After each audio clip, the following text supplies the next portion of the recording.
This is the podcast that we ask our guests from in front and behind the camera, how did they get their foot in the door? What was the key to unlocking their success? What's their story? Oh yeah, you can milk anything with nipples. I have nipples, Greg. Could you milk me? Our guest today is a 4-time Emmy-winning director. We chat to him about his big break, Austin Powers, and collaborating with Mike Myers on the hugely successful trilogy, 25 years of Meet the Parents and the imminent next instalment, and his latest, The Roses, remake of the 1989 classic. This one stars Olivia Colman and Benedict Cumberbatch.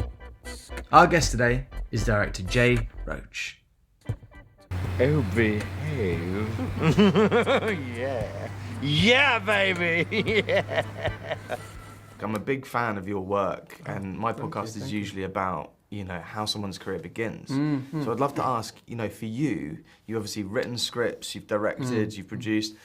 How did that journey begin, though? Where did that love of filmmaking come from? I haven't talked about that much recently, but it's actually connected to this film because I when I was in college, I was heading for law school. I was studying economics, and I was really sure I wanted to go to law school, maybe go into politics or something I was really interested in, sociology and political science, etc. But I started working to work my way through school in a film series. I was a projectionist for a while, and then I was sold concessions, and then I ended up being the guy who would book the films for the big screening, and it was like a 1,200-seat theater.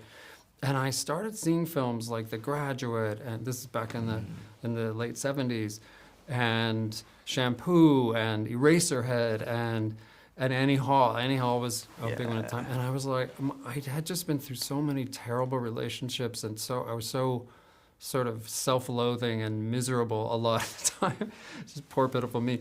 And there was something unbelievably therapeutic, and they were all kind of dark about relationships as I thought about it. And so that's how I'm bringing it back to this film, is that those films made me think, oh, dysfunction can be funny. I'm going to film school. So I went to USC Film School out of having these work study jobs, in undergrad instead of law school, and then took years to get offered a directing break, doing cameraman and writing and editing and sound. I did everything for years, a writing assistant, and finally got to a really great break to do Austin Powers. But it's a pretty good break. It was a pretty good break. Right. But I Meet the Parents had a little bit of that darkness from those early films that I was referencing. But this film has more than that, and is not afraid of some tragedy in the story like those films had, and so it's actually been a nice return to the It's an origin story for me. It's a return to the original impetus. So it's exciting. There's definitely there's more bite, and I was quite surprised by how far you went with some of the jokes, because I was like, fair play, because some of it. I thought in America, well, I'm not going to say it now because it won't go in the interview, but there's a couple of words in there that I was like, I don't know if is that going to be in the final cut? Loser, anchor, number 10, Theo, what a That's actually quite funny. But I love that you went there because it made it so much funnier, and it also made the humour a little bit more British in a way. Well, that's right on. I mean, Tony's Australian, but I don't know how I guess he's been in London for a long time, so he gets it. But as an American, I've always envied that kind of sense of humor. I've worked with Sacha Baron Cohen, Douglas Adams.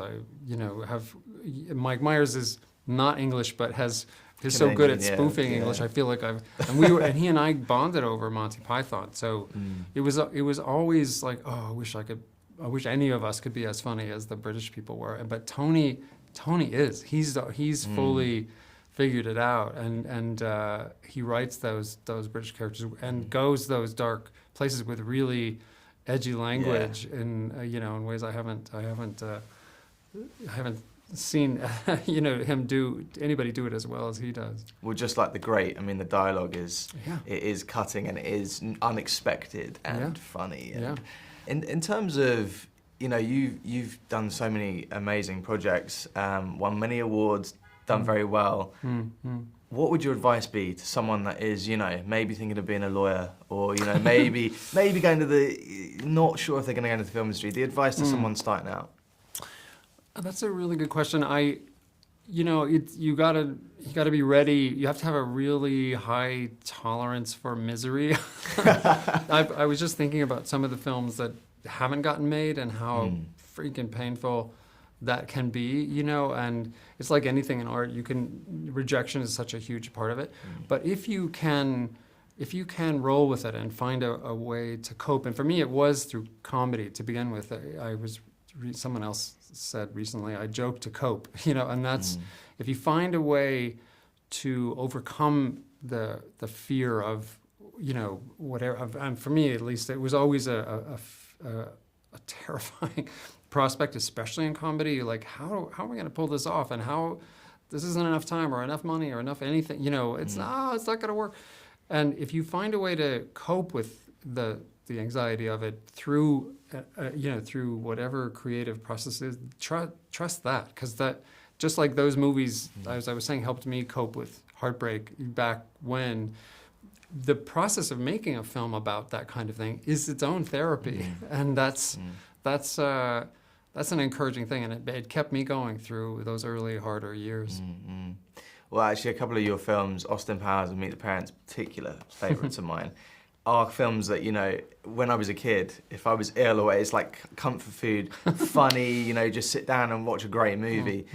Thanks. In terms of, like, you know, Austin Powers, that is an iconic character. That is something that is, you know, people go to fancy dress parties as that character now. Yeah. When you were, you know, shooting that movie, did you have any inkling that it would become what it has?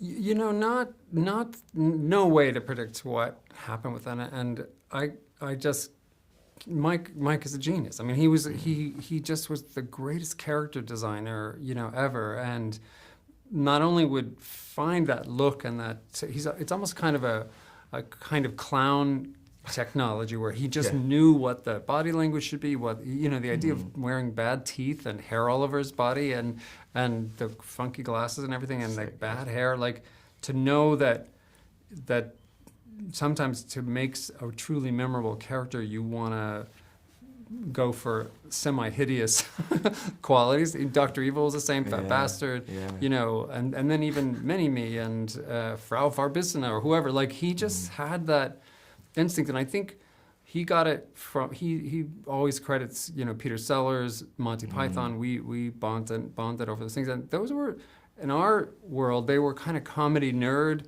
things. They weren't necessarily big mainstream hits, you know, and we always thought that's what we were doing, and we had no idea. I had no idea that it would go. I actually don't think Mike did either. That it would become so mainstream and get passed on through the years. That's Mike. He's a magnet. He knows how to do it. And consistently, like, great sequels as well. It's very rare that you get 3 great films. Oh man, that's I love them all, man. I like all of them too. There's so many weird. When we came up with the second one, I got Mini-Me, got Vern Troyer to play that part, and just the. Oh God, he's not even in the first one, is he? I think he's in the whole. Yeah, I know, because he's so iconic. That was one of the things that made it seem to me like the second one might be worth it. Yeah. And then you get to work on the third one with Michael Caine and Beyonce. And the beginning of the third one, that opening sequence is insane. Oh, thank you for noticing all that. I remember watching it in the cinema going, hang on, how have they got... That is insane, like Tom Cruise and like obviously Spielberg pops up, and it's just like... And Danny DeVito. Danny DeVito, yeah, of course, yeah. I'm Mini-Me. Yeah, brilliant. That was just pure luck. It's pure gratitude for me, because to get to team up with so many people and to back here where to get to team up with such comic geniuses as Benedict and Olivia and Kate and Andy and Jamie Demetrio and Ncuti Gatwa and Suni. It's like, I just keep dropping into very, very lucky comedic worlds, and I just roll with it as best I can. But that's I mean, you've done other projects that aren't, wholly, comedy as well. So finding that balance and being able to do a bit of both. But I think that's what makes this work as well, because you've got the serious side of it where you're like, oh, I really feel their pain and their sort of frustration in what situation they're in. And that's what made those characters, those arguments, the situation, the kids, it really hurts when you're watching it as well. So that makes it all the more funny though, when the jokes come. You know, but it is true, and you got me to think back to what the original inspirations were, that those films did that too. Those films went to very tragic, painful places and then were still hilarious, you know, really, really funny and memorable and quotable lines. And yeah, so it's, you know, it's nice to come back to that. So yeah, I feel lucky. And I think, again, I can't credit Tony, you know, enough. It's just, he had that instinct to reinvent off of that concept of that original film into something that's doing some whole other thing that I think will make couples think twice about how the next opportunity to make sure you apologize, make sure you express, you know, gratitude right at the right times, and don't miss any chance to reconnect and rebuild trust. I feel like the film could do what Fatal Attraction did for cheating couples. This is going to do for marriage. It is because me and my wife now, we just got married recently. Congratulations! So we were watching it, going, no, it's okay. It's a little bit like us, but it's not us. It's not us. And I think, as you say, people will do that. I hope it's more of a you know, a remarriage, reunification kind of instinct than it is a divorce triggering situation. Yeah, of course. Just, I wanted to ask you, just because we're here now, and going back to Austin Powers, there's been rumours about a new Austin Powers movie, and, you know, as we said before, all three were so good. Is that... It's always on our minds, and it hasn't happened, you know. Yeah. It would always take... The first three were... Each one was sort of self-justifying and self-empowering, you know, and it just needs that concept. And Mike talks about it all the time. I think he's always, you know, running it through his mind, and it's up to him if he finds. And yeah, we've been both quoted throughout the years as saying, yeah, if somebody figures it out, we're in. So it's an ongoing posture. It's my policy. Is when Mike's got it, I'm in. Yeah. So you never know. I'm always hoping for it. Yeah, no, I love it. Can't wait. And another one would be Meet the Parents as well. You never know if there's going to be. Well, that's so much mileage. been announced. That's actually happening. Has it? Yeah, that's going forward. John Hamburger's going to direct it. I'm still producing. He wrote on all three of them. Yeah, you know, I was. And is directing, and Ariana Grande has joined to be. Oh wow! So it's sort of really the it's new moving. Yeah. thrust of the story, and yeah, it's all happening. They're in pre-production. So. Oh, awesome! I'm glad. And that got announced. I'm not breaking news on that. That's been announced. Oh wow! We just did a screening in New York on Saturday of the 25th anniversary at the Tribeca Film Festival. Yeah. Ben Stiller and Robert De Niro and myself, you know, up on stage, getting to talk about it and getting to sit in a theater with really loud laughter and with a bunch of strangers. It was so fantastic to see it again after all these years. Is it strange to sort of, you know, when that came out, it was a huge hit, and it's become like this classic.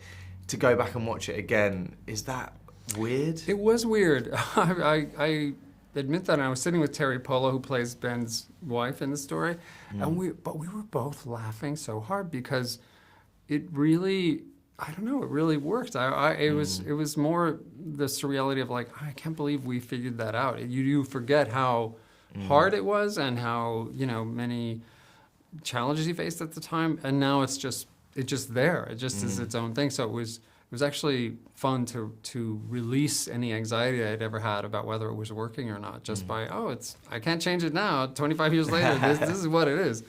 I and love to see that. people enjoying it was a blast. And in terms of, you know, over the years, you've obviously been a writer as well. Some, you know, I've always been involved in the scripts, you know, and I'm very, you know, I work really closely with the writers, and Tony is no exception. He wrote it. It was a great script when I first picked it up. But we got to keep workshopping it, and we got to take input from new actors who came in each time and adjust for them and tailor it to them. And then he was on set all the time. I always show, you know, I love working with, in comedies especially, with having the writers quite close, because it's hard. Comedy is challenging, and you never know what's really funny until you get to the audience, you know, finally gets it. But to share and collaborate with someone as funny as Tony, you would always want to do that. I was, one of my idols in the old days was Sidney Pollack, who did Tootsie, but he also did Out of Africa and Jeremiah Johnson and The Slender Thread and a zillion other films of all types. And he rarely took credit for any of the writing, and I don't think he did, much of the writing, but he just threw himself into the story and served the story at all costs. And I've tried to do that. I don't need to necessarily become an auteur to enjoy what I'm doing and to still make it very personal. They're very, very personal experiences. And I have to connect with them on a personal level to be able to direct them. But I am working on, I am writing something now, so we'll see. Exciting. We'll see where that goes. Well, because Blown Away, one of your earlier films, that was something that I absolutely loved as a kid as well. Wow, cool that you remember that one. Yeah, I did work on that story. I helped cook that whole story up. Yeah. Oh, wicked! Is the film that you're writing now? Is it Elliot? Is that what it's called? No. Oh, I saw something. That's a remake of an old Scandinavian film, isn't it? That we were about to do. Oh, okay, yeah. IMDb lies to you, so I'm always hesitant. If it's on the internet, it must be true. Yeah. No, I'm not. This is something I'm working on. It's an original thing. Yeah. Yeah, cool. Every time I speak to someone like you, someone I'm so familiar with from my childhood, from my adulthood, all these movies. It's always interesting to see what you've got coming up, and I'd noticed that there's like an Ocean's 11 film. Is that true? Is that something you're... It's something we've been working on for a long time. I don't know if it's gonna go forward exactly, but Margot Robbie's been developing it with me for a long time, and we're still trying to figure it out. Yeah. Oh man. There's there's been there's lots of things, but I think I'm gonna hold out and do something original, so we'll see. Nice. We'll see what happens. Yes, great. Yeah. Well, that was the beautiful thing about this movie, The Roses, that even though it's a remake, it's so different. And I said that before, but when you're watching it, like, oh, I don't feel like I'm treading familiar ground. Yeah. I'm seeing a new film, and it felt like an original. And I'm sure a lot of people will go and see this film not knowing anything about the original. To be fair, I think so. I love that original, but Tony's done something really, really different and really special with this one. The neighbour's dog sat in the laundry, the kids have got knit together, my left eye's twitching. More champagne for me, please. I sense trouble. I don't think you have the capacity to fix your problems. Are you actually allowed to say that? Man, I absolutely love the film. It's literally the kind of movie I love. Big fan of the original as well, so I was apprehensive going in. How did this first of all come about? But also, were you influenced quite a lot by the original, or was it the book that you took more from? I loved the original. I read the book too, but and the original was pretty close to the book. It stayed pretty faithful to the book. But I was nervous about remaking it just because I did like it so much. And I think Danny DeVito is just a great director. He's got a great sense of dark comedy and great timing as a director, but also as the character that he played in the story. So I was intimidated about the idea of doing it until I read Tony's script and I go, oh, this is a whole other thing. And it uses some of the sort of predicament of, but it completely reinvents it and reimagines it. And then picturing Benedict Cumberbatch and Olivia Colman as the leads, they're amazing. Michael Douglas and Kathleen Turner are amazing too, but I knew these two would be different. So different. Even just having two British people dropped into America, and playing with some of the cultural references already made it quite different.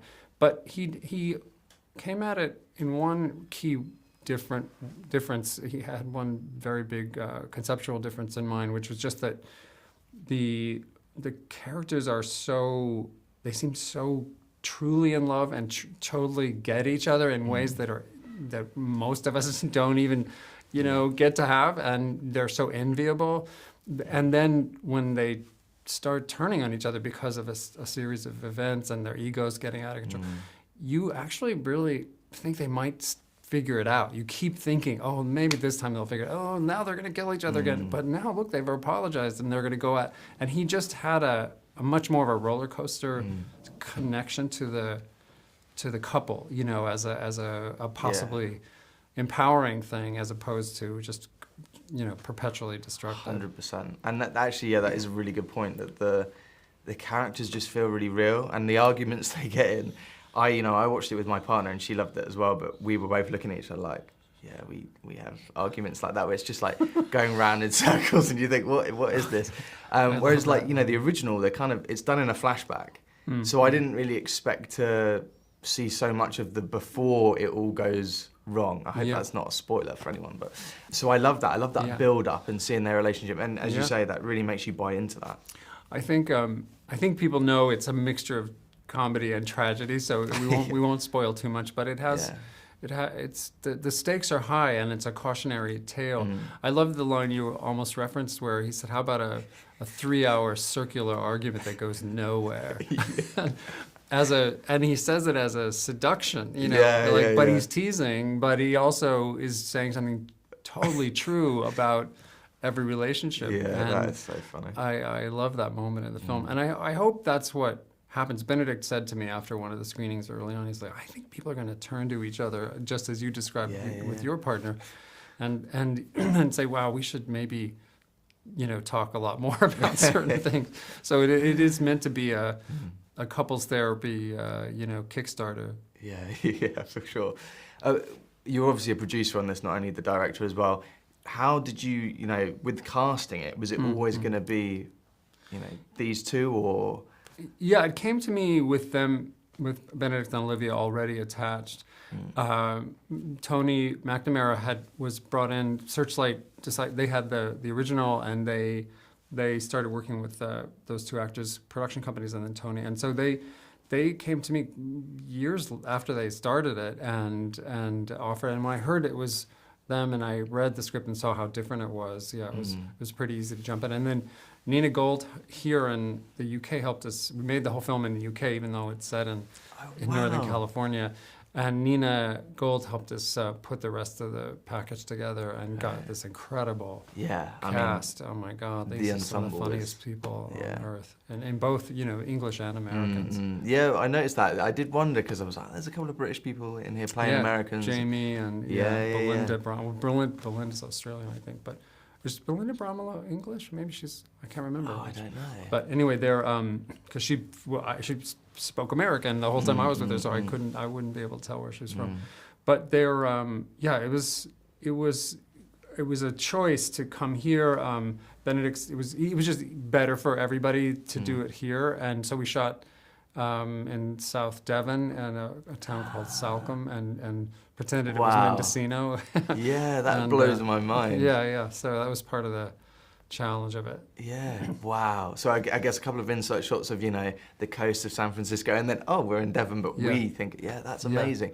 God, we tricked you. Yeah, it slipped straight over my head, that did. In terms of, you know, the script is really sharp, and the dialogue is, as you say, you know, you quoted that line, I would have butchered it if I tried to do it, but the script is really, really sharp, and, you know, you're no stranger to comedy, but when you've got such a sharp script, how much of it is on the day, like coming up with things? Is it all in the script? A lot of it was. Tony is such a great comedic writer, and I'd known from not just his great films, but I was a real fan of The Great with Elle Fanning and Nicholas Hoult. And it read on the page as like one of the funniest things. But then when you cast Andy Samberg and Kate McKinnon, you're not gonna just say, only do the scripted lines. They're such brilliant improvisers. So we would always shoot several takes, you know, that were as designed, and then, you know, let them throw some wild cards in there once in a while. And they're actually unique. I've never quite worked with people, and they both did this, where they would say, just give me one take and keep rolling, and I'll just give you different versions of specific lines. And in character, totally within the situation, deliver, you know, 5 or 10 completely hilarious versions of the exact same moment in the story, with different wording and different joke or whatever. And so in the cutting room, you're just sitting there, I wish I could use... Should we run them all in the end credits because they're so freaking funny all together? But that was pretty remarkable. And it was fun watching Benedict and Olivia, who I think are more used to sticking to the script, because I think it's a little bit more of an English tradition and particularly when you're working with such a great playwright / TV writer / screenwriter as Tony. But they got to play too, because the rest of the cast were so bent that way. But it started with just the best script ever. It was really great. Yeah, well, the scene that really comes to mind is, again, I don't want to give too much away, but the dinner scene where they're all there, and it just escalates. Well, I've been saying, you know, one of my favorite things to shoot are dinner scenes. They're so tedious in a certain way because you're just moving the camera, shoot again, moving the camera. You have to do so many takes. So the actors are sometimes, you know, intimidated by that, but I love it because they're all stuck together. They're not getting up and, you know, I have to block a whole bunch of things where they're moving around. They just have to deal with each other, and it's like being in a play, and it can be an anxiety dream play because it's like a Sartre thing or something. You're just stuck with whatever happens, and you gotta go with it. And so when you have Andy and Kate there, and they're gonna throw wild cards at you all day long.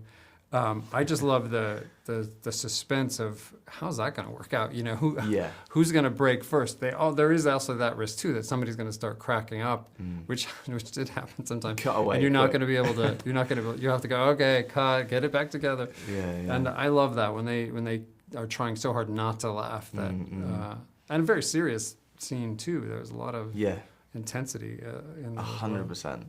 I was thinking, as you just said there, how are they going to wrap this up and it be okay or not okay or whatever? Not saying what happens, but absolutely loved the ending. Oh wow! I loved the ending. It's I won't spoil it. It's hard to talk about. It's really hard to talk about. It is interesting, isn't it, that you have to make the ending so inevitable, so much like, oh, this is exactly what should have happened. But so much more powerful than can be expected because you can't have it be predictable. And that's in this kind of a story where the tone is heightened, you know, and there's so much real emotion, but also so much comedy. And you've done some fairly, you know, big comedic set piece things. It was challenging figuring out the exact right way to end it. And we went through evolutions as we shot it, and then as we screened it, we started realizing, oh, I think I know how this should end, and that's always exciting when you finally figure it out. Yeah, I love it when you watch a movie and you think, oh, they took the riskier route, and that's what I really enjoyed about it, and we were laughing our heads off. If you enjoyed this episode and you want to support us, get early access and exclusive content, all ad-free, click and join the Life in Film YouTube channel and become a member now. Thank you to our guest Jay, and thank you to Stephen and the rest of the team at DDA. As always, thank you to our sponsors, movieposters.com and BetterHelp. If you're a fan of Jay's work and you fancy picking up a Meet the Parents poster or an Austin Powers poster, please use our affiliate link and get 10% off with our discount code, LifeInFilm10.